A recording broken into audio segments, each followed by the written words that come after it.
Okay, वो आपका चालू है।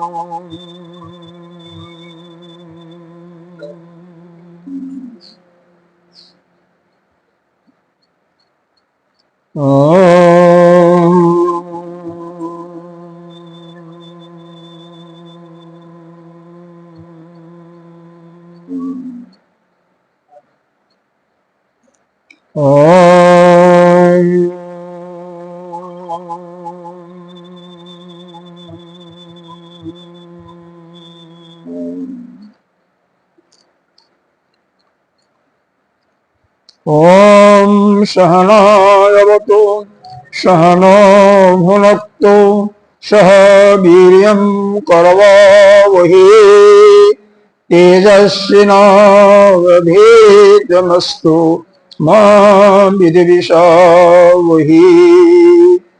ओम शांति शांति शांति। शंकरं शंकराचार्यं केशवं बादरायणं सूत्रभाष्य कृतौ वन्दे भगवन्तौ पुनः पुनः। ईश्वरो गुरुरात्मेति मूर्तिभेद विभागिनि व्योमवद्व्याप्तदेहाय दक्षिणामूर्तये नमः।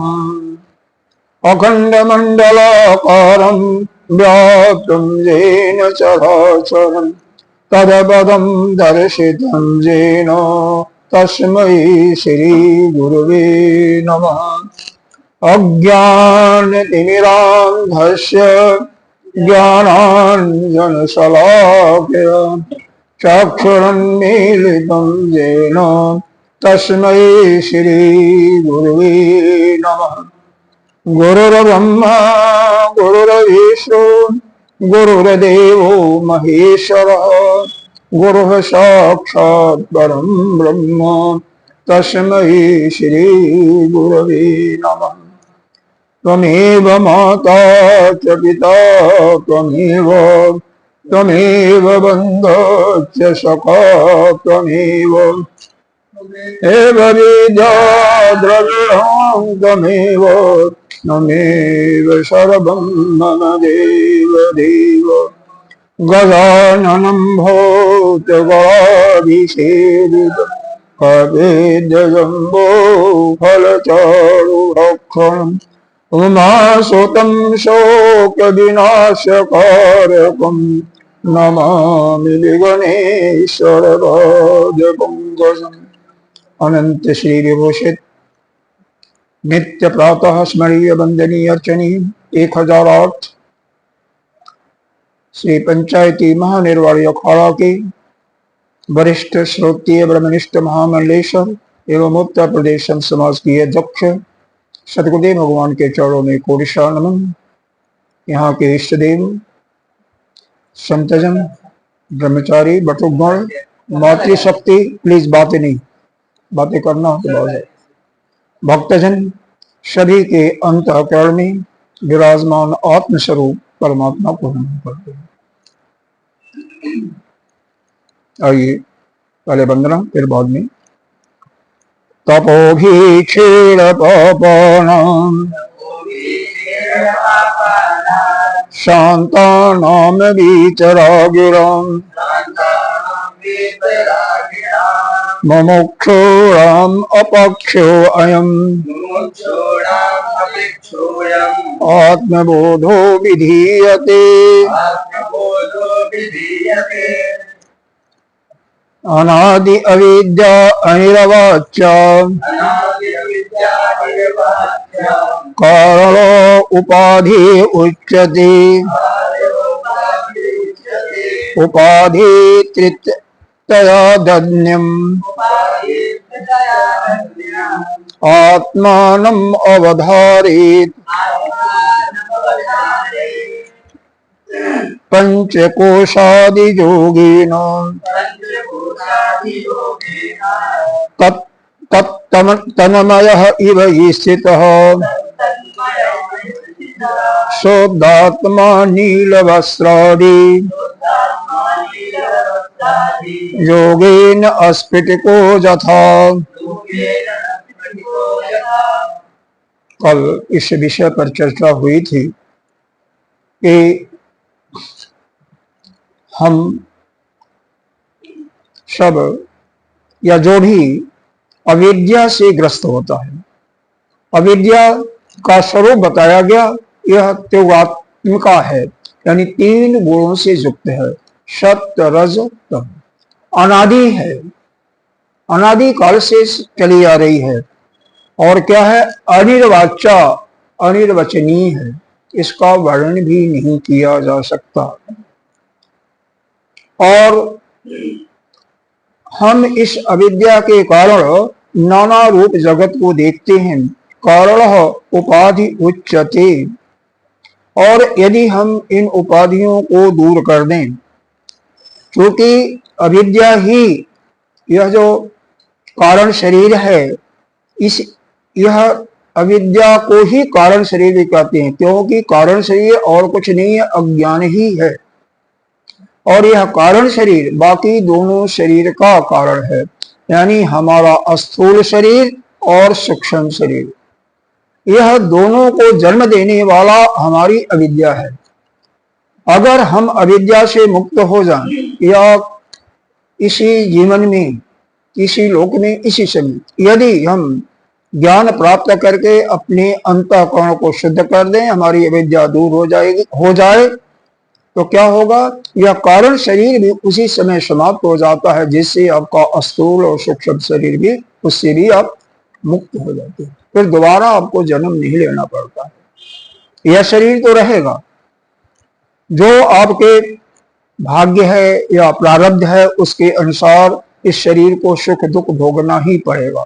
उसके बाद ही आप ज्ञानी होने के बाद भी जीवन मुक्त हो जाइए, तो भी आपको जो बचा हुआ सुख दुख, वह तो इस जन्म में भोगने के लिए वह तो भोगना ही पड़ेगा, क्योंकि वह बीज अंकुरित हो गई है। जैसे वर्षा ऋतु आती है, नाना प्रकार के बीज इस पृथ्वी में पड़े होते हैं, और जैसे ही वर्षा ऋतु आती है, एक बारिश हुआ, अच्छी बारिश हुई, तो दूसरे तीसरे दिन देखते हैं कि उसमें नए नए कोपलें निकल आती हैं, बीज अंकुरित होता है और कोपलें निकल जाती हैं। बिना बोए ही नाना प्रकार के घास आपको फूल इत्यादि दिखाई देते हैं। क्यों दिखाई देते हैं? कि उनके बीज पहले से विद्यमान है पृथ्वी में, और समय आने पर वह खुल जाते हैं। अच्छा, तो यह हमारा आत्मा भी, आत्मा क्या है? यह जो हमारी उपाधियां हैं, नाना रूप का, राम, मोहन है, श्याम है, घनश्याम है, इत्यादि नाना प्रकार से एक दूसरे को बुलाते हैं। रंग है, रूप है, स्त्री है, पुरुष है, ब्रह्मचारी है, सन्यासी है, गृहस्थ है, इन उपाधियों से अलग कर देते हैं, तो वही हमारा शुद्ध चैतन्य आत्मा है। यहाँ पर चूंकि 3 शरीरों का वर्णन किया गया, स्थूल शरीर ही भोग का आयतन है, यानी स्थूल शरीर होगा तभी आप भोग को ग्रहण कर सकते हैं, और भोग का साक्षात साधन हमारी इंद्रियां अर्थात सूक्ष्म शरीर है। तो इनसे ही पाप होते हैं। 10 प्रकार के पापों का वर्णन किया गया है। कम से कम हमें इन पापों से बचना चाहिए, क्योंकि जो हमारे शुभ अशुभ कर्म के माध्यम से ही हमारे पाप और पुण्य का, शुभ कार्य करते हैं तो पुण्य का सृजन होगा, अशुभ कार्य करते हैं तो पाप का सृजन होगा। और यही शुभ अशुभ कर्म, यानी पाप और पुण्य या पुण्य और पाप, यही अगले शरीर की कौन सी योनि मिलेगी उसका निर्धारण करते हैं।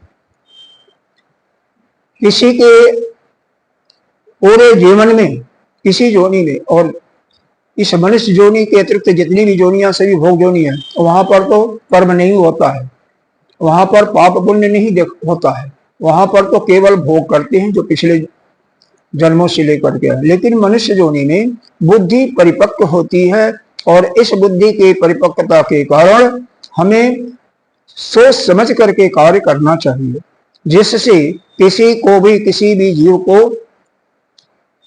चोट न पहुंचे, उसके हृदय में किसी प्रकार का मर्म न हो, उसका हृदय विदीर्ण न हो। वह बोली से भी होता है, शरीर से भी होता है, मन से भी होता है। इसी प्रकार से यह मन, यह क्या है, सूक्ष्म शरीर का भाग है। यह वाणी भी सूक्ष्म शरीर का भाग है। कल बताया गया था कि 10 इंद्रियां, 5 प्राण और अंतःकरण, मन बुद्धि, यही जो है सूक्ष्म शरीर के भाग हैं। तो इनसे, दोनों से 3 पाप तो मन से होते हैं, 4 पाप वाणी से होते हैं और 10 पाप, 3 पाप शरीर से होते हैं।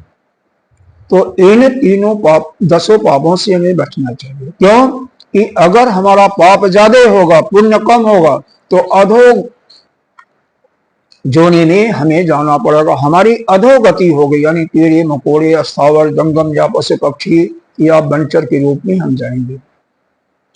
अगर हमारा दोनों लगभग बराबर होता है पाप पुण्य, तो हमें फिर पुनः मनुष्य जोनि में मिलने का शुभ अवसर प्राप्त होगा। इस जन्म में अगर हम नहीं हो पाए, तो जितना साधना किए हैं वहीं से अगले जन्म की साधना आपकी प्रारंभ हो जाएगी।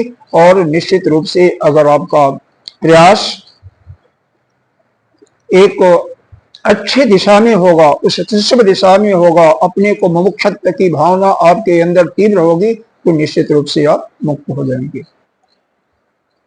मान लीजिए कोई ध्यान कर रहा है, ध्यान में वह उस गहराई में तो पहुंच जा रहा है, लेकिन आत्मस्वरूप का दर्शन नहीं कर पा रहा है, नहीं कर पाया और उसकी मृत्यु हो जाती है।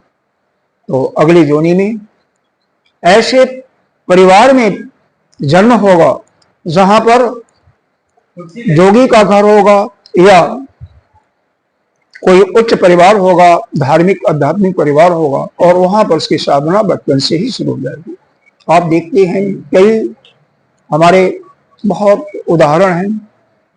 हमारे स्वामी आदि गुरु शंकराचार्य जी, विवेकानंद जी महाराज, महर्षि रमण महर्षि, यह लोग बचपन से ही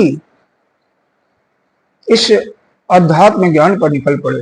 क्यों निकले कि पिछले जन्म में अपने इन्होंने कर्म कर चुके थे, कर्म करके अपने अंतःकरण को शुद्ध कर चुके थे, शुद्ध हो गया था, इसलिए बचपन से ही यह इस मार्ग पर आकर के मोक्ष को प्राप्त हुआ। तो बहुत ज्यादा पुण्य होगा, पाप कम होगा, तो देवता के रूप में भोगने आना ही पड़ेगा, आपको जन्म लेना ही पड़ेगा। प्रयास यह करना है कि हमारा अगला जन्म न हो। इसके लिए पाप पुण्य को समाप्त करना है, तो केवल ज्ञान के माध्यम से ही समाप्त होगा, या निर्भीक समाधि में भी आपकी समाप्ति इसकी हो सकती है। कौन? या भगवान की कृपा, गुरु कृपा। तो रास्ते कई हैं, जो आपको सुलभ लगे उसी मार्ग को अपना करके इस संचित कर्म नष्ट होगा। आगे जन्म लेने का तो कार्य समाप्त हो जाएगा, लेकिन इस जन्म में जो प्रारब्ध मिला हुआ आपको भोगना पड़ेगा। इसीलिए ज्ञानी को देखते हैं कि उनको अंत समय में भी दुख भोगना पड़ता है। रामकृष्ण परमहंस को अंत में यहाँ का गले का कैंसर हुआ था, स्वामी अखंडानंद जी को भी गले का कैंसर हुआ था। एवं बहुत बड़े विद्वान, ये जो अपने गुजरात के संत थे, क्या नाम उनका ध्यान नहीं आ रहा है, जो भागवत की बहुत ही, हाँ क्या, नहीं जोगिंद्र नहीं, उनका नाम तुम्हें याद है? अरे बैठते थे तो 80,000 लोग, अभी आ जाएगा नाम तो बताऊंगा मैं, लोग दर्शक आते थे। कहाँ से आते थे? 50-60 हजार तो दिल्ली मैंने खुद सुना उनका सत्संग, बहुत लोग आते थे। अच्छा, तो तात्पर्य है कि यह जो हमारे तीनों शरीर मिले हैं, अविद्या तो है, कारण शरीर तो है, लेकिन उसके बावजूद हमें अस्थूल शरीर, जो यह शरीर ही है केवल, और सूक्ष्म शरीर में हमारा मन है और वाणी, इन तीनों के माध्यम से अशुभ कार्य होते हैं, जो कि तीन शरीर से होते हैं। तो उस तीन शरीर से कौन कौन से पाप होते हैं? किसी को सता रहे हो, मार रहे हो, वह उसका दिल दुखेगा नहीं दुखेगा, एक तो यह पाप है। दूसरा, किसी के सामान को कोई चुरा लेता है, सामान दूसरे का है, आपका कोई अधिकार नहीं है। अरे यहां तक कि बताया जाता है पृथ्वी पर भी अगर कोई सामान गिरा पड़ा है तो उसमें भी आपका कोई अधिकार नहीं है। ठीक है, कोई उसका ग्राहक नहीं है, फिर भी आपका कोई तिल मात्र भी उस पर अधिकार नहीं आता कि आप उसको लेकर के अपने व्यक्तिगत रूप में इसको करो। हाँ, लेकर के कहीं दान पात्र में डाल सकते हो या सरकार को जमा कर सकते हो, आपका अधिकार नहीं है। और किसी व्यक्ति के धन को किसी भी तरीके से ले लेना, जबरदस्ती या चोरी करके या छिप करके, महान पाप होता है। यह प्रथम कोटि के पाप में आता है। तीसरा है किसी पराई स्त्री के साथ व्यभिचार करना। यह तीन पाप शरीर से होते हैं। पहला, किसी को मारना, घायल करना। तीन प्रकार के फिर हो जाते हैं, किसी को जान से मार देना, किसी को ज्यादा चोट पहुंचा देना जिससे हॉस्पिटल में हो, या एक थप्पड़ दो थप्पड़ मार दिया। तो इस प्रकार से इसके भी कम, अधिक और मध्यम श्रेणी के होते हैं, उसके गहराई में नहीं जाऊंगा। तो यह हुआ शरीर से पाप। किसी प्रकार का चोरी करना। तीसरा, पराई स्त्री के साथ व्यभिचार करना। मन से क्या पाप होता है, वह भी तीन प्रकार के होते हैं। पहला तो यही है किसी को मारने का योजना बनाना मन के अंदर ही, क्योंकि शरीर से अब तभी कोई कार्य करते हैं जब मन में पहले विचार आ जाता है। एक मकान भी बनाते हैं, एक साइकिल भी खरीदने जाते हैं तो पहले मन में विचार आ जाता है कि ये बुक कार्य करना है, ये बुक पेन भी लेना है, तो पहले ही विचार आएगा मन में कि हमारे पास पेन नहीं है और पेन हमारे लिए अति आवश्यक है। बिना मन में विचार के आप नहीं कर सकते हैं, तब जाकर के उसका क्रियान्वयन होता है, वह इंद्रियों द्वारा आप उस कार्य को करते हैं। तो मन के अंदर यह विचार आना ही कि अमुक व्यक्ति को या अमुक जीव को हमें मारना है, उसको चोट पहुंचाना है, इस दृष्टि से अगर अनुशासन के रूप से कर रहे हैं तो वह इस पाप के अंदर नहीं होता। लेकिन आपके अंदर उसके अनिष्ट का लेश मात्र भी भावना न हो, जैसे अपने बच्चे को या कोई गुरु शिष्य को कुछ दंड देता है तो वह दंड देना वह पाप के अंतर्गत नहीं आता है, बशर्ते उसके हृदय में, अंतःकरण में उसको कष्ट पहुंचाने का कोई भाव न हो, दुख देने का कोई भाव न हो, केवल भाव हो सुधारने का, फिर नहीं होता। दूसरा क्या होता है, मन में किसी का सामान लेना है, चाहे वह पुस्तक ही क्यों न हो, पुस्तक पढ़ा हुआ है, कोई छोड़ गया। हमारे लखनऊ आश्रम में बहुत होता है, बच्चे छोटे छोटे हैं, इन लोगों से बहुत छोटे छोटे हैं, जो जहां पढ़ता वहीं छोड़ करके फेंक करके कापी किताब चला जाता है। कई बार तो गुरुदेव ने गुण मिला है, बताते हैं। तो उस सामान का उठा लेना वह भी बहुत चोरी के अंतर्गत ही आता। तो मन में यह भाव भी आ गया किसी के सामान को लेना, यह भी चोरी है। तीसरा, लोगों की क्या गति होती है जो लोग चोरी करते हैं? बता दिया आपको पहले, जो इनसे पाप का सृजन होता है वह अगर पुण्य के सृजन से ज्यादा होगा तो अधोगति होता है। कीड़े मकोड़े, बिल्ली, कुत्ता, छिपकली इत्यादि में होते हैं, ये बता दिया पहले। अस्थावर जंगम भी होते हैं। तीसरी बात क्या है, जो वस्तु जैसे ही है, जो पुरुष जैसे ही है, उसको उस रूप में नहीं देखना बल्कि विपरीत रूप से देखना, यह भी बहुत बड़ा पाप है। मान लो किसी का कोई चोर नहीं है, अगर हम हमारे दृष्टि में उसको हम चोर मान लिया, या कोई रोगी नहीं है, स्वस्थ है, दुबला पतला है, और उसके कारण से भी हम उसको रोगी मान लिया तो वह भी पाप है। मतलब जो वस्तु जिस रूप में है उस रूप में स्वीकार नहीं करना, वही पाप है। जैसे सबसे सुंदर उदाहरण यह है कि यह शरीर हम नहीं है और हम क्या मान लेते हैं कि हम शरीर ही हैं, तो सबसे बड़ा पाप यही है। हम शरीर नहीं है, हम मन बुद्धि यानी अंतःकरण भी, सूक्ष्म शरीर भी नहीं है, फिर हम क्या मान लेते हैं, हम तो शरीर ही है। तो सबसे बड़ा पाप तो यही है। तो जो वस्तु जिस रूप में है उसको उस रूप में न समझना, यह पाप है। अब वाणी से समझिए, वाणी से सबसे बड़ा इसमें हम भी कभी कभी सुन लेते थे, अभी भी कई बार हो जाता है।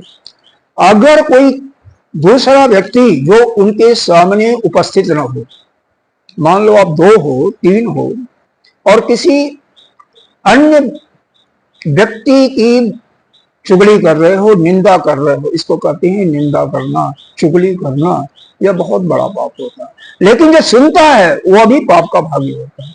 मान लो आप दोनों बात कर रहे हो किसी तीसरे आदमी के विषय में, उसकी बुराई बता रहे हो और मैं पहुंच गया, मेरे कान में आया तो मैं भी उस पाप का भागी हो जाता।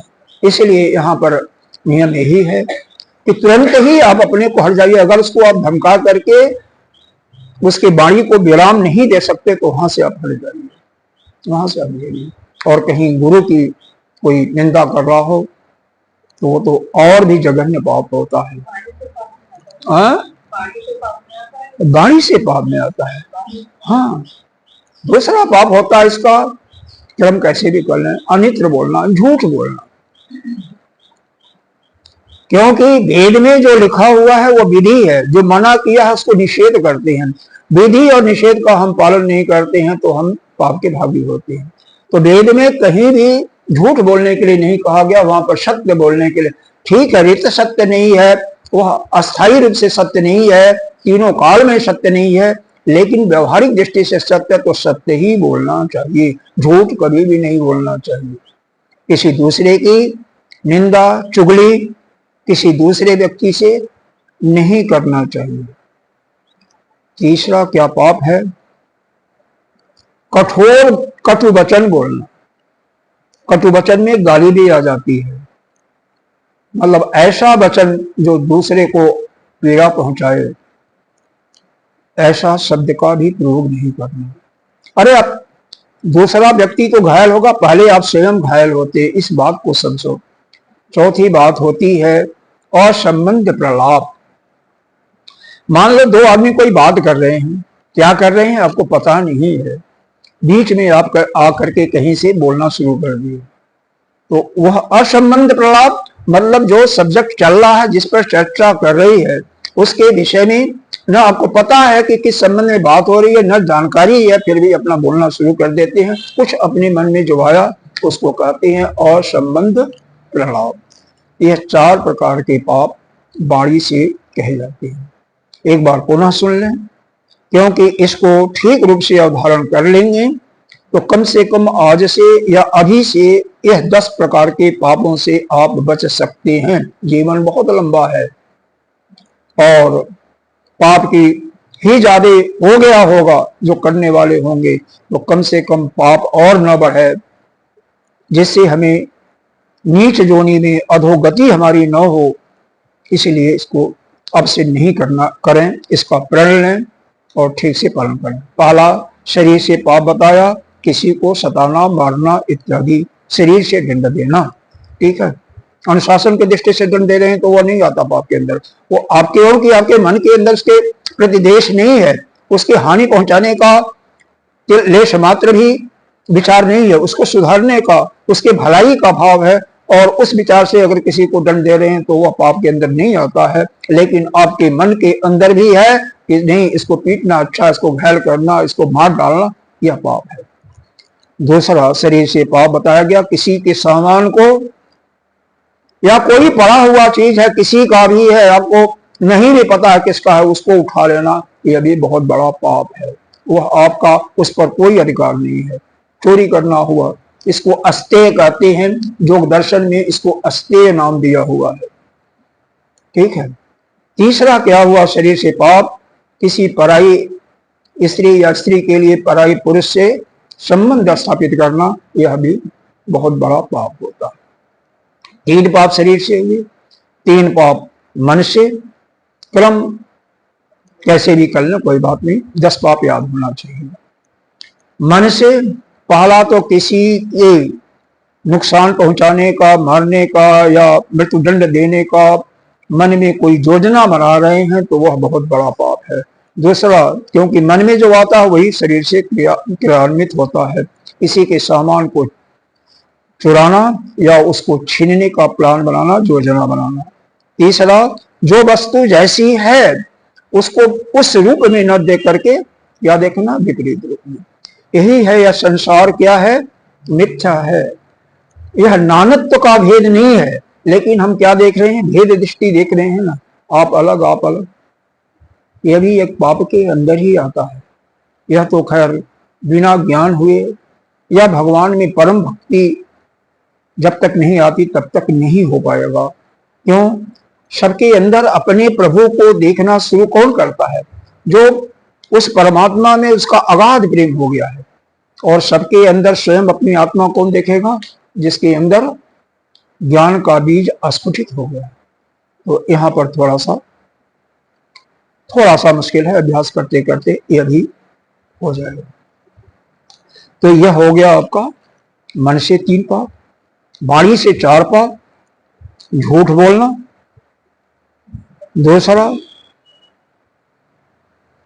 कटु भाषण। तीसरा, निंदा करना, चुगली करना। जो व्यक्ति मौजूद नहीं है वहां पर और उसके विषय में बात करना, सुनने वाला भी पाप का भागी होता। चौथा बताया गया, वाणी से पाप, असंबंध प्रणाम। इस प्रकार से 10 पाप होते हैं। अब आइए 15वां श्लोक एक बार पुनः पढ़ते हैं और आगे थोड़ा सा चलेंगे। यहाँ पर चलिए एक बार पढ़ लीजिए। पंचकोश आदि योगेन तत्तन्मय इव स्थितः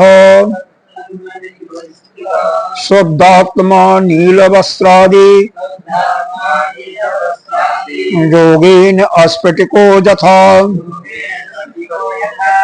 देखो, स्फटिक मणि है ना, यहाँ पर तो कोई पहना नहीं है। उस मणि पर जो फूल ले जाइएगा लाल होगा तो मणि भी लाल, अगर शुद्ध होगा तो वह लाल रंग से चमकेगी। पीला होगा तो पीले कलर का ही उसका आभास होगा, नीला होगा तो नील वर्ण का आभास होगा। ठीक है, तो यह क्यों स्फटिक का उदाहरण दिया गया कि यह जो अपनी आत्मा है ना, यह असंग है, यह किसी के साथ नहीं मिलता है। इस पर किसी प्रकार का रंग चढ़ता ही नहीं है, किसी प्रकार का रंग इस पर नहीं चढ़ता। यह असंग है, अजन्मा तो है ही है, निर्विकार है ही है, लेकिन असंग भी है। अभी आप लोग नहीं थे, गुरुदेव ने आत्मा के बारे में 3 चीजें बताया। वो ब्रह्म आत्मा एक ही है, उसमें कोई भेद नहीं है। सूक्ष्म तत्व, सूक्ष्म से सूक्ष्म हमारी आत्मा है, या वह ब्रह्म जो है सूक्ष्म से सूक्ष्म। बृहत तत्व, बड़ा से बड़ा है, मतलब उसके बराबर कोई है ही नहीं है। अगर रामायण का याद करेंगे, रामचरितमानस का, तो वहां पर आया है कि हनुमान जी, अगर वह एक असुरी थी, कौन नाम था उसका, सुरसा नाम था ना, हाँ, वह अपने रूप को बढ़ाती थी। वह 1 योजन करती थी, 2 योजन हो जाते थे, 100 योजन किया, 200 योजन, 200 किया तो 400 योजन के हो गए, और फिर उसके बाद सूक्ष्म रूप धारण करके निकल जाते हैं उसके अंदर से। तो बड़े से बड़ा। तीसरा बताया गया प्रत्यक्ष, व्यापक है, सर्वत्र व्यापक है, वो हमारा आत्मा सर्वत्र व्यापक है। तो यहाँ पर निसंगता, मतलब उस पर हमारे 5 कोषों से यह आत्मा ढका हुआ है। 5 कोष कौन कौन है उसके बारे में सुनिए। पहला जो कोष है उसको कहते हैं अन्नमय कोष। यह जो शरीर दिखाई दे रहा है, यह इसी को हम अन्नमय कोष कहते हैं। तो यह आत्मा नहीं है, पहले ही इन 5 कोषों से परे आत्मा है। तो यह आत्मा नहीं है।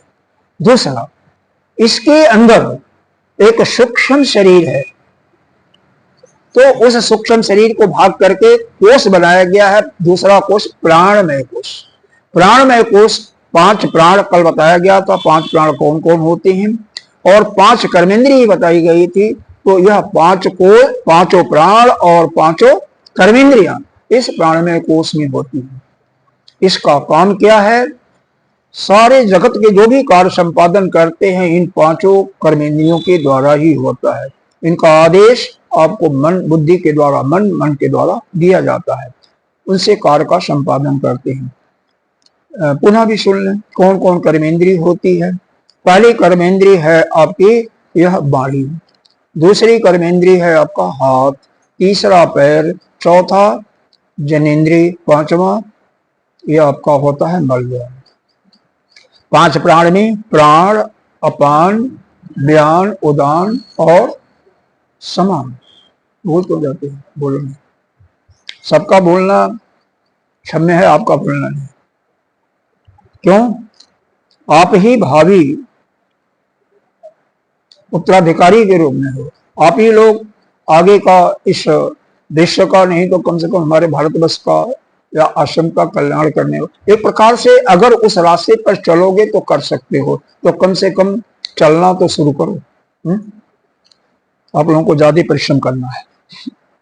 तीसरा कोश है मनोमय कोश। यह मन क्या है? मन की परिभाषा दिया गया संकल्प विकल्पो मन। यह भी आपको याद नहीं होगा ना, आदर्श तो नहीं पढ़ा हुआ है। प्रेम तुमने पढ़ा हुआ ना फरोरी में? हाँ, प्रेम ने पढ़ा हुआ है, यहाँ पर मैंने खुद ही पढ़ाया था तत्वबोधि में। संकल्प विकल्पो मन, जहां से संकल्प होता है, संकल्प का क्या मतलब है? जो मन में वृत्ति उठती है वही संकल्प होता है कि हमें अमुक कार्य करना चाहिए। फिर मान लो यहां से आपको दिल्ली जाना है या बॉम्बे जाना है, तो मन में संकल्प उठा हमें जाना है, तो तुरंत ही उसका विकल्प उठेगा कि कैसे जाना है। ट्रेन से जाना है, रिजर्वेशन करा करके जाना है, या वैसे जाना है टिकट खरीद करके, या बिना टिकट के जाना है, या हमें हवाई मार्ग से जाना है, या हमें साइकिल जाना है। आजकल तो नहीं, पहले तो पैदल जाने का भी बहुत यात्रा लोग करते थे, अभी भी करते हैं लेकिन बहुत कम हो गया है, पैदल भी जाना है। तो इन विषयों पर चर्चा होती थी। यह विकल्प हो गए। एक कार्य का संपादन करने के लिए, जैसे मकान बनाना है तो उसके 3-4 विकल्प हो जाते हैं। हमें खुद सामान लेकर के अपनी सुपरविजन में मजदूरों को लगा करके बनाना है, या किसी को कॉन्ट्रैक्ट दे करके करना है, या आर्किटेक्ट से उसका डिजाइन भी बनवा करके और फिर कॉन्ट्रैक्ट दे करके, या बिना कॉन्ट्रैक्ट के बनवाना है। कॉन्ट्रैक्ट से बनवाना भी है तो लेबर कॉन्ट्रैक्ट ही देना है, या लेबर और सामान के साथ भी देना है। तो कई प्रकार के इसके विकल्प होते हैं। तो उन विकल्पों में से जो सुंदर विकल्प होता है आपकी क्षमता के अनुसार, आपकी योग्यता के, क्षमता योग्यता एक ही बात समझ लीजिए, मतलब जो आपका अर्थ है, अर्थ के साथ में और आपका शरीर क्या उसमें योगदान दे सकता है, उसके रूप में जो बुद्धि डिसीजन लेती है वही काम आप करते हैं, उसी के अनुसार आप मकान का सृजन करते हैं। तो यह मन ही इन सब का संचालन करता है। तो मन यह हो गया संकल्प विकल्प, इनके साथ 5 ज्ञान इंद्रियां यानी श्रोतेंद्रिय, त्वक इंद्रिय जहां से स्पर्श मिलता है, चक्षु, नेत्र, रसना, जिह्वा, काग्रभाग, और यह घ्राण इंद्रिय यानी नासिका के दोनों को। तो यह मनोमय कोश में होते हैं। मनोमय कोश का क्या धर्म है? प्राणमय कोश का धर्म है भूख और प्यास लगना, कार्य का संपादन कर। और इस मनोमय कोश का क्या है? सब दुख सुख का अनुभव करना। जो कुछ होता है अनुभव करते हैं मन ही करता है, मन के द्वारा अभिव्यक्त होता है कि आप दुखी हो, सुखी हो, आप पीड़ित हो। इसके बाद बुद्धि आता है, वो उसको कहते हैं विज्ञानमय कोश। चौथा कोश है विज्ञानमय कोश। विज्ञानमय कोश में बुद्धि के साथ साथ फिर 5 ज्ञानेंद्रियां वहां पर विराजमान होती हैं। और बुद्धि का काम क्या है? विज्ञानमय कोश का काम क्या है? हमारा जीत पराजय यानी विजय हुआ या हार हुआ, इसका वह निश्चय करता है। लाभ हुआ हानि हुआ, इसके विषय में थोड़ा सा हम चर्चा करते हैं। यह जो बिजनेसमैन होता है ना, वास्तविक लाभ न दे करके जो एक प्रकार से अनुमान लगाता है, अनुमान पहले से लगा लेता है कि इस साल हमें 10 करोड़ का लाभ होगा। मुकेश अंबानी और जितने भी बड़े बड़े हैं, पहले से इनका कोई भी प्रोजेक्ट होता है, एवं कोई प्रोजेक्ट आप बैंक पास ही नहीं करेगा। हमारे बैंक के महानुभाव हैं, जब तक उसका पूरा आप विवरण नहीं देते कि आपकी लागत क्या आएगी, आपका टोटल उसमें टर्नओवर क्या होगा, कितना प्रॉफिट होगा या लॉस होगा, उसका विवरण नहीं देते हैं, तब तक ये लोग पास नहीं करते हैं। आपका जो प्रॉफिट आपने अनुमानित किया था, अगर 10 करोड़ का किया और प्रॉफिट हुआ 1 करोड़ का, फिर भी आप कहेंगे कि 9 करोड़ का हमारा लॉस हो गया। वो लॉस नहीं हुआ, वास्तविक लॉस नहीं है। वहां पर पीबीटी होता है, पीएटी होता है। पीबीटी का मतलब बिफोर टैक्स प्रॉफिट और पीएटी का मतलब आफ्टर टैक्स। तो टैक्स के बाद है प्रॉफिट या टैक्स के पहले? तो वास्तव में शुद्ध प्रॉफिट जो होता है टैक्स के बाद ही होता है, लेकिन हम उसको पीबीटी भी कई जगह इस्तेमाल होता है। तो तात्पर्य यह है कि यह लाभ हानि, विजय और पराजय, यह सबकी अनुभूति कहाँ होती है? निश्चय होता है, बुद्धि करती है, जैसा बुद्धि करती है वही होता है। ठीक है, तो बुद्धि ही इसका निश्चय करती थी। विज्ञान में क्वेश्चन होता है, 5वां कोष है आनंदमय कोष, जहां पर 3 वृत्तियां होती हैं। पहली वृत्ति है प्रिय, दूसरा बहुत ठीक है, तीसरा बहुत सुंदर। जैसे भोजन आया, आपके मन लायक हुआ, जो आप पसंद करते हैं, यहाँ पर कुछ कहने की आवश्यकता नहीं है, तो उसके गंध को देख करके आपको प्रिय लगा कि अच्छा भोजन बना है, हमारे स्वाद का बना है। जब वो थाली आपके पास आ गई तो आप और प्रफुल्लित हो गए, वो मोद हो गया, और जब अंदर गया तो प्रबल। यह तीनों वृत्तियां आनंद में कोश में होती हैं। तो इन 5 कोषों से, जैसे मूज जानते होंगे जिसे दलिया उलिया बीनते थे, और नहीं जानते हो तो केले की एक एक परत को निकालते जाइए, वो फल को बात नहीं कर रहे हैं, वृक्ष। तो उसमें दूसरी परत, तीसरी परत, चौथी परत, मूज में तो बिल्कुल आता है, साफ साफ होता है। एक को निकालते जाइए, फिर आएगा, फिर दूसरा निकालिए, तीसरा, चौथा, 5वां, कई परतें होती हैं। यहाँ पर हमारे शरीर के अंदर ये 5 कोष है, एक एक कोष को अलग करते जाइए। काला में यह स्थूल शरीर में नहीं हूं, यानी अन्नमय कोष में नहीं हूं, इससे मैं अलग हूं। फिर प्राणमय कोष भी नहीं हूं, मैं न तो प्राण हूं न तो कर्मेंद्रियां इत्यादि, इससे भी अलग हूं। फिर मनोमय कोष से भी अपने को अलग कीजिए, फिर विज्ञानमय कोष, और फिर आनंदमय कोष, जहां पर आपको थोड़ा आनंद की अनुभूति हो रही है, उससे भी अलग हो जाइए। फिर उसके बाद जो बचेगा, बीच में एक आवरण आएगा, जो वही अविद्या का आवरण है, और उसके बाद वही आपका अपना स्वरूप है, उसको प्राप्त कीजिए। तो इन 5 कोषों से अलग, 3 अवस्थाएं हैं, उनसे भी अलग, तीनों शरीर से भी अलग। 3 अवस्थाएं क्या है? जागृत, स्वप्न, सुषुप्ति, तीनों से परे वह अपना आत्मा है। तो यहाँ पर कोषों की बात हो रही है, तो हम कोषों की चर्चा करके इसको आगे बढ़ते हैं। तो वह आत्मा क्या है? वह विशुद्ध आत्मा जो है, यह 5 कोषों से तादात्म्य कर लेता है, इनके साथ मिल करके ऐसा प्रतीत होता है। इसके कारण, जैसे अविद्या से यदि आप ग्रस्त हैं, तो अविद्या आपके अंदर है, और अविद्या है तभी आप पाप पुण्य इत्यादि करते रहेंगे, तभी आपको शरीर मिलेगा।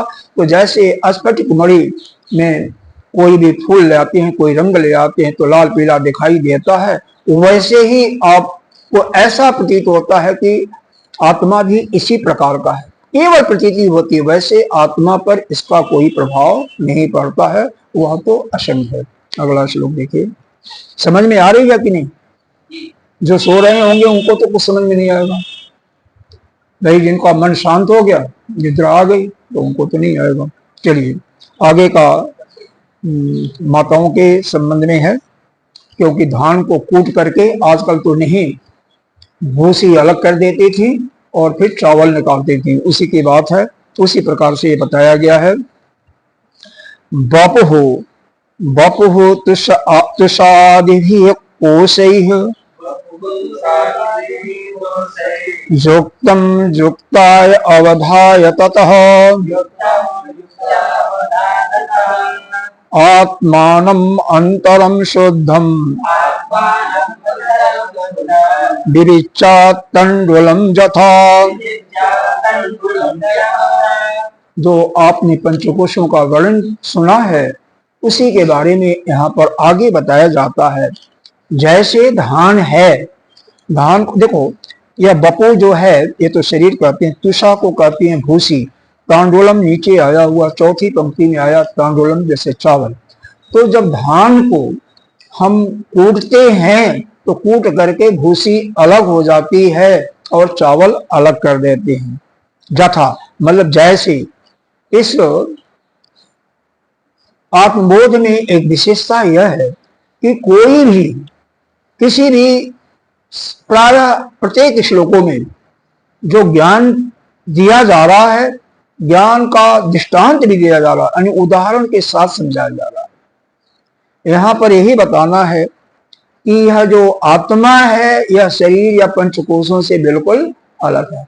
कैसे अलग है? जैसे चावल के जब ऊपर के भूसी उतार लेते हो कूट करके और वह चावल आपका शुद्ध हो जाता है, फिर उसी का आप सेवन करते भोग करते हो, वैसे आत्मा भी अनंतर बिल्कुल शुद्ध है।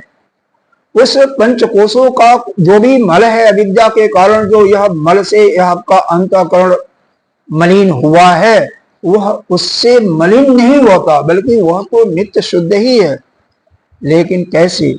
जिस प्रकार से यह धान से चावल कूट करके अच्छी तरह से चावल को अलग करके इसका भोग करते, उसी प्रकार से चिंतन रूपी वह जो पहरुआ होता है, चिंतन करके विचार करते करते उसको एक एक परतों को हटाते हुए उस आत्मा का चिंतन कर सकते हैं, एक एक परतों को अलग करते हुए।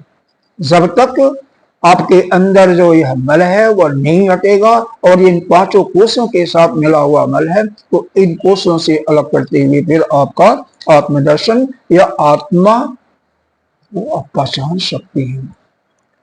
बपुह मतलब यह शरीर, शरीर से अलग करना है, फिर शरीर के अंदर जो पांच कोश है उनसे भी अलग करना। कैसे?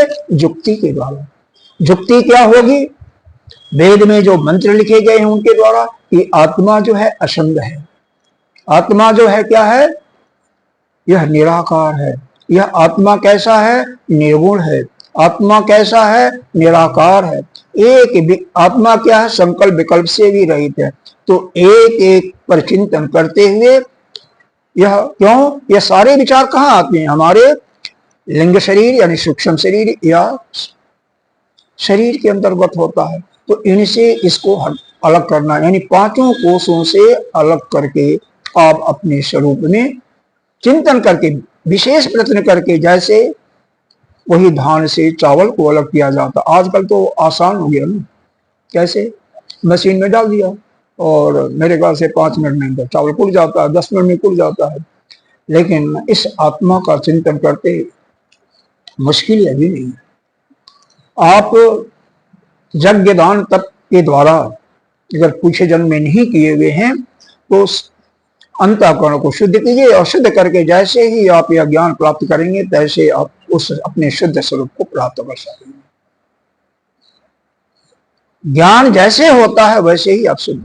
लेकिन उसके पहले जो मुख्य काम है, चाहे वह यज्ञ करना, दान करना, तपस्या करना, या चौथा क्या है?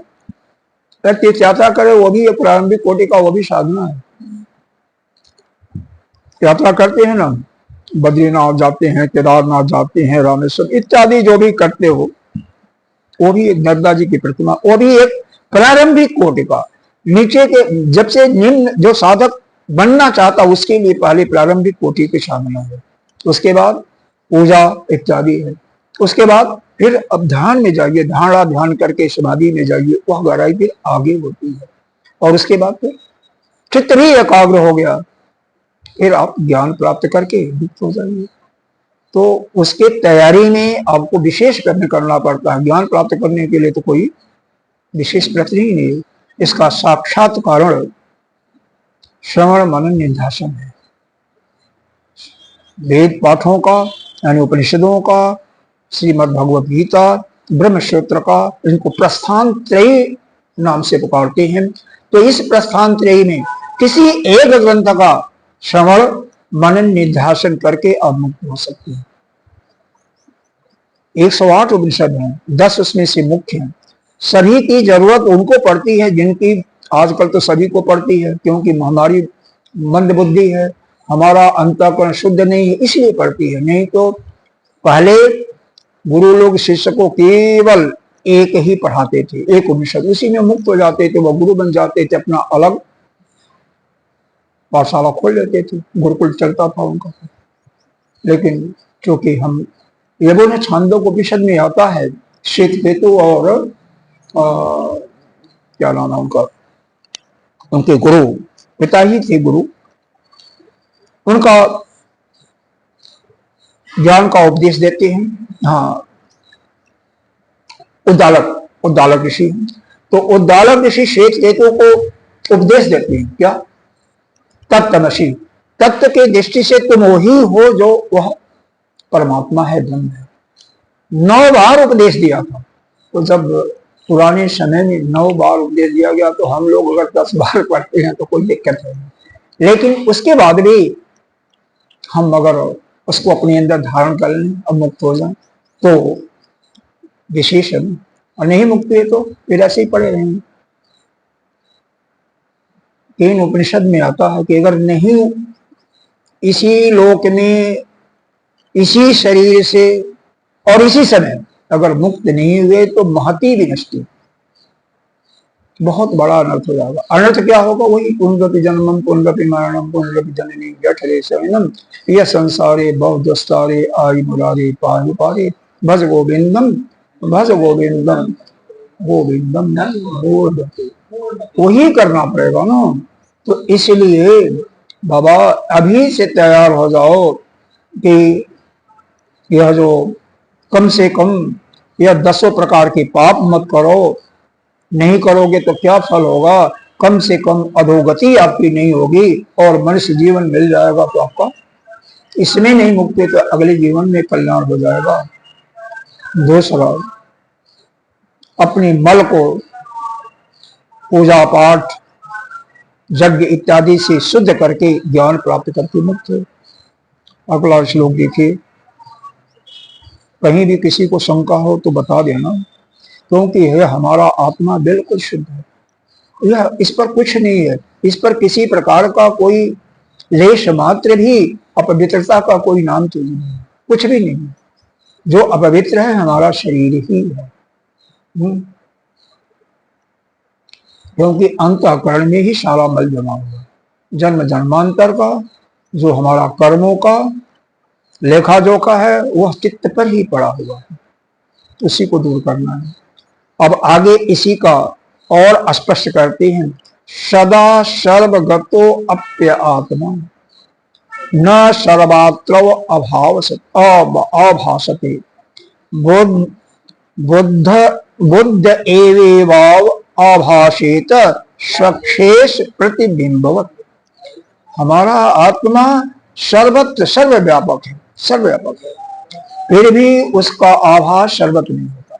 यह आप भी सुनते हो कि आत्मा जो है कड़कड़ में है, वह ब्रह्म जो है कड़कड़ में विद्यमान है, लेकिन हमारे शरीर में भी है ना। लेकिन आपको आभास कहाँ होगा, आपके हृदय गुहा में, हृदय आकाश में ही होगा।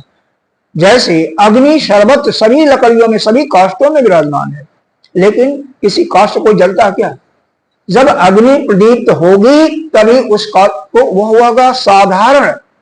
अग्नि साधारण रूप से सर्वत्र व्याप्त है, विशेष रूप से जब अग्नि जलाई जाती है तिल्ले के द्वारा या अग्नि के द्वारा तब होता है। उसी प्रकार से साधारण रूप से यह आत्मा सर्व जगह है, कड़कड़ में है, लेकिन विशेष रूप से आपके हृदय गुहा में, हृदय रूपी जो आकाश है उसी में है। इसीलिए ध्यान कहाँ करना चाहिए, यह इसको कहते हैं, इसके पीछे कहते हैं जो चक्र है उसको अनाहत चक्र कहते हैं। और यह समझना टेक्निकल चीजें हैं, मुश्किल है, तो अपने हृदय में ही उसको देखो। किसको देखो, जो आपका आराध्य है, पहले सोपाधिक ब्रह्म से ही ध्यान शुरू किया जाता है।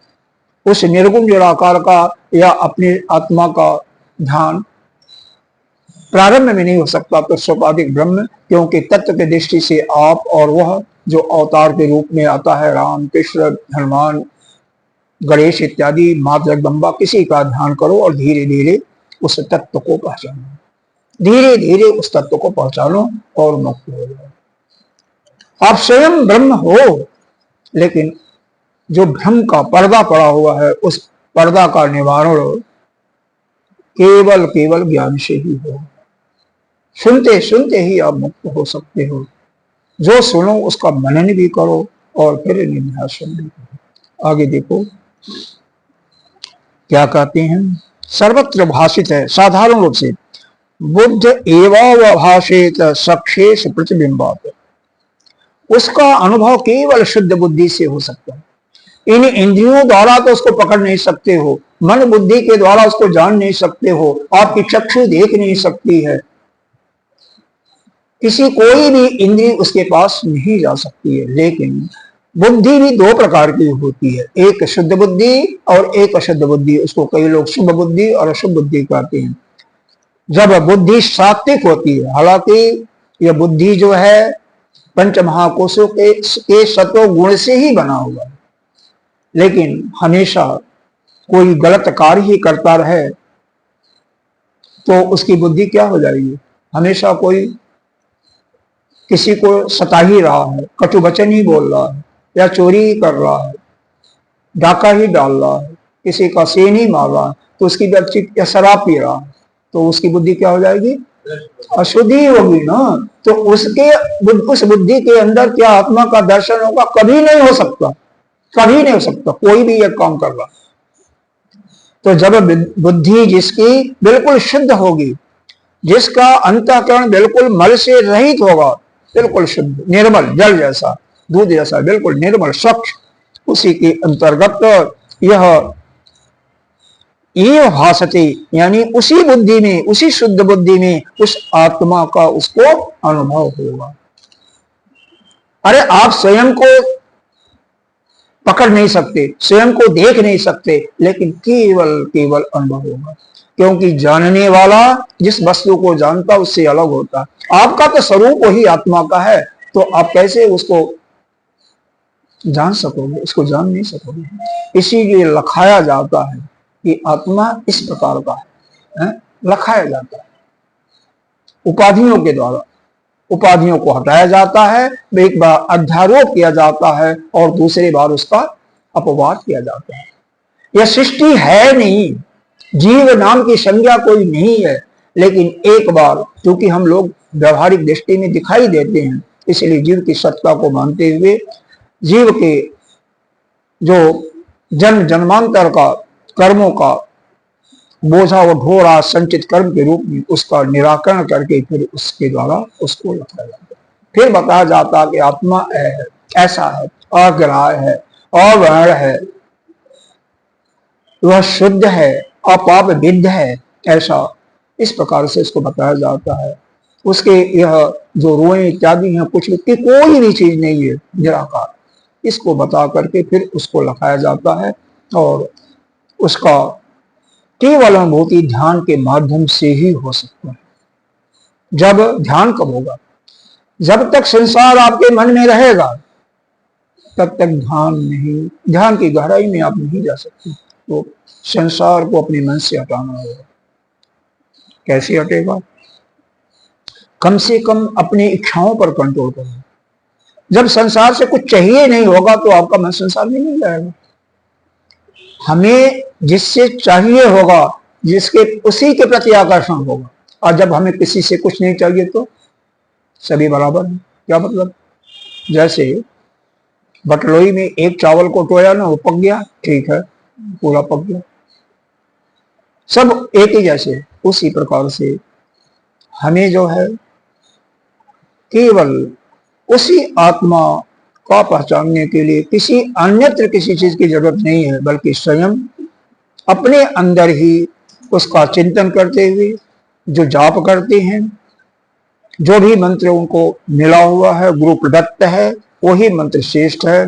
और उसी मंत्र से, या नहीं मिला हुआ तो भगवान के किसी नाम का जाप करते हुए उस ध्यान की गहराई में जाए, या दूसरा तरीका उसी का साक्षात दर्शन, साक्षात तो नहीं होगा, उसके विग्रह का दर्शन करते हुए, विग्रह का भाव लाते हुए दर्शन करें, और उसी से कि हम और वह एक ही हैं, ऐसा भाव बनाते हुए धीरे धीरे धीरे धीरे वो निराकार रूप में जा करके इसका दर्शन करें। लेकिन पहले, इसके पहले जो हमारे वेदों में बताए गए हैं ना, यह करना है, यह विधि वाक्य है, और यह निषेध वाक्य, इनका पालन करना। इस पर हम कल चर्चा करेंगे। इस पर हम आज, क्योंकि एक आदि श्लोक हम और पढ़ते हैं। अगला श्लोक 18वां श्लोक है। देह इंद्रिय मनोबुद्धि प्रकृतिभ्यो विलक्षणं तदवृत्ति साक्षिणं विद्यात् आत्मानं राजः तद सदा। देखो, आत्मा को जो है ना, यह कार्य का संपादन किससे होता है? तो हमने बताया था पीछे, प्रकृति करती है। तो प्रकृति किस रूप में करवाती है? यह शरीर से, इंद्रिय से, मन और बुद्धि से। क्या बताया? देह इंद्रिय मनोबुद्धि। देह का मतलब ये शरीर, इंद्रिय मतलब यही आपके हाथ पैर इत्यादि जो बताया गया है, मन और बुद्धि। मन का चित्त भी लगा लीजिए, बुद्धि का अहंकार भी लीजिए। प्रकृति भो विलक्षणम, यह प्रकृति के ही गुण है, क्योंकि प्रकृति से उत्पन्न हुए पांचों महाभूतों से यह बने हुए हैं। तो उसी से यह होकर के सारे कार्य का हम निष्पादन करते हैं, समाप्त करते हैं। लेकिन यह आत्मा जो है इससे बिल्कुल विलक्षण है, इससे अलग है। तदवृत्ति साक्षी विद्या, यह जितने भी आपके मन के अंदर वृत्तियां उठती हैं उनका साक्षी है।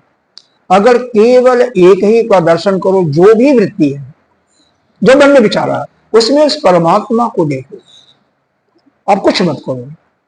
केवल जो वृत्ति उठती है उसी में परमात्मा का बोध आ जाए, उसके नाम का स्मरण हो जाए, तो भी उसका दर्शन हो जाएगा, उसका अनुभव हो जाएगा। दर्शन होने का मतलब उसका अनुभव आ जाए हर एक वृत्तियों में। क्योंकि दो वृत्तियां, या किसी अन्य उपनिषद में बताया गया है, दोनों वृत्तियों के बीच में जो खाली स्थान होता है, जिसमें कोई वृत्ति नहीं आता है, वृत्ति निरोध हो जाती है, वही आपका स्वरूप। दो वृत्तियां उठी, कोई जरूरी नहीं है कि लगातार ही वृत्ति उठती रहे। जैसे जैसे आप पुण्य काम करते जाते हो, अध्यात्म का श्रवण मनन निध्यासन करते जाते हो, वैसे वैसे विचार आपके कम होते जाते हैं। ध्यान करते जाइए, विचार की श्रृंखला कम होती जाइए, और ध्यान के गहराई में तो बिल्कुल विचार नहीं होगा। हो भी रहा तो एक विचार, दो विचार, दोनों के बीच में जगह होगा, काफी गैप होगा, वही आपका स्वरूप। तो उन व्यक्ति में भी आप अपने आराध्य को देखो, या उसके नाम का स्मरण हो जाए, तो पूरा का पूरा आपका 24 घंटे क्या होगा? उसी का ध्यान करो। अरे आप भोजन करो तो भी उसी का ध्यान करो। खाना पकाने में तो करना ही चाहिए, भोजन पकाने में किसी को कुछ दे रहे हो तो भी भगवान का नाम, कुछ भी करो भगवान का। तो यही बताया गया, वह केवल साक्षी है, या अपनी वृत्तियों को साक्षी भाव से देखते रहो। गीता जी में 62वां श्लोक है, एक आता है, ध्यायतो विषयान पुंसः, ध्यायतो विषयान पुंसः संगस्तो उपजायते, संग संजायते कामः, कामात् क्रोधो अभिजायते।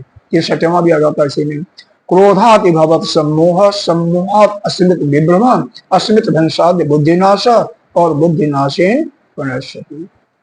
अगर कोई भी वृत्ति है, उस पर ध्यान मत दो, अपने आप वृत्ति समाप्त हो जाएगी। सिर्फ साक्षी भाव से देखो, ऐसा हमारे अंदर, ठीक है, बस आने दो, अपने आप वृत्ति चली जाएगी। या उसी में परमात्मा को देखो, या साक्षी उसका अनुभव। लेकिन वहां पर रुकना नहीं है। वृत्ति आ रही है, ठीक है, अच्छी वृत्ति आ रही है तो भी, बुरी वृत्ति आ रही है तो भी, उसको आने दो। अपने आप वह वृत्ति जब सिर्फ साक्षी भाव से देखोगे कि यह वृत्ति के लिए हम कोई कारण हम नहीं है, हम उसके हेतु नहीं है, यह तो हमारे पूर्व जनित, यह जो सूक्ष्म शरीर या शरीर ने कर्म किया उसका परिणाम है, हमारा इससे कोई सरोकार नहीं। भाई हमने कोई बुरा पाप ही नहीं किया, ना हमने अशुभ कार्य किया ना अशुभ कार्य किया। जब आप अपने को शरीर से अलग देखोगे तो उसका कर्तापन आपका जैसे समाप्त हुआ, तो आप करने वाले नहीं हो, तो वह पाप बुद्धि आपका अगले जोनी का कारण नहीं बनेगी। कारण तभी बनती है जब हम करने वाले, आप कुछ भी कर दिया लेकिन आप कर्ता बुद्धि आपके अंदर नहीं आती है, कर्तृत्वपन का आत्मा नहीं आता, तो आपको उसका कोई भी पुण्य पाप नहीं लगेगा। आप अपने को अलग करो ना शरीर की, सबसे मुश्किल यही है। और जो शरीर से अपने को अलग करेगा कर लेगा, उसके अंदर से कोई पाप होगा ही नहीं होगा। उसकी बुद्धि इतनी परिष्कृत हो जाएगी, यानी शुद्ध हो जाएगी, उसके अंदर से कोई गलत काम होगा ही नहीं होगा। होगा भी कहीं तो वह कर्ता भाव मिट गया, भोक्तृत्व मिल गया, तो जीवत्व भाव जब समाप्त हो गया तो अपने आप वो शुद्ध चैतन्य रूप में हो जाएगा। वह भी उसके शरीर को जो दुख देगा वह ले जाएगा उस पाप को, उस पर कोई प्रभाव नहीं पड़ेगा, वह बिल्कुल अलग रहेगा। यह अब यहाँ पर इसको हम विराम देते हैं। तो यह देह, इंद्रिय, मन, बुद्धि, यह प्रकृति के ही कार्य है, इन्हीं से कार्यों का संपादन होता है। आपका आत्मा जो है सबसे विलक्षण है, सबसे अलग है, वह साक्षी भाव से ही इसको, जैसे एक राजा जो है, नीचे उदाहरण दिया हुआ, आत्मानम राजसदा, एक राजा जो है अपनी, और जो उसका दरबार लगता है तो कोई नृत्य की नाचने वाली नाचती है, कोई नाटक कर रहा है, तो उसको साक्षी भाव से देखता है, उससे लिपायमान नहीं होता, उससे अशुभ रहता है। उसी प्रकार से यह आत्मा अपना हमेशा जो भी कर्म होते हैं उनसे असंग होता है, किसी से लिपायमान नहीं होता। तो कम से कम आज से प्रण करो कि कोई हमसे पाप न हो। ओम पूर्णमदः पूर्णमिदं पूर्णात् पूर्णमुदच्यते पूर्णस्य पूर्णमादाय पूर्णमेवावशिष्यते।